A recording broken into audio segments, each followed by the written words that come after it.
দুনিয়ার জীবন কি জীবন, চোখের সামনে অহরহ এগুলো ঘটনা দেখছি আমরা।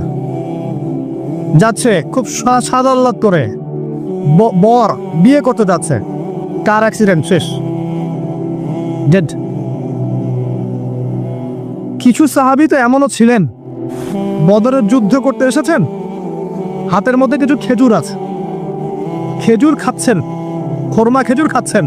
তখন নবী সাল্লাল্লাহু আলাইহি ওয়াসাল্লাম দাঁড়িয়ে ভাষণ দিচ্ছেন যে ওয়াসাবিকু ইলা মাগফিরাতিম মির রাব্বিকুম ওয়া জান্নাহ। ওই যে আয়াতটা আছে, তোমরা এগিয়ে চলো তোমাদের রবের ক্ষমার দিকে এবং জান্নাতের দিকে।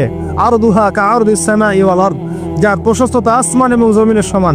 সাহাবী খেজুর খেতে খেতে খেজুরটা ফেলে দিলেন। আরেকজন সাহাবী জিজ্ঞাসা করলেন যে খেজুরটা ফেলে দিলেন কেন?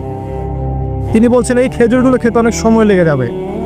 নবী সাল্লাল্লাহু আলাইহি ওয়াসাল্লাম এমন কথা বলেছেন, এটা শোনার পরে আমি আর এক সেকেন্ড নষ্ট করতে যাচ্ছি না।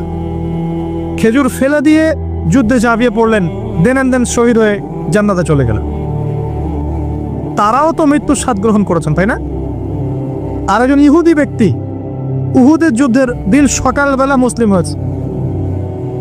ইহুদিরা তো আমাদের চিরশত্রু, আপনারা জানেন। এটা জানার জন্য ডক্টরেট করার দরকার নেই, থিসিস করার দরকার নেই। প্যালেস্টাইনের দিকে দেখেন বুঝতে পারবেন, ফিলিস্তিনকে দেখেন বুঝতে পারবেন।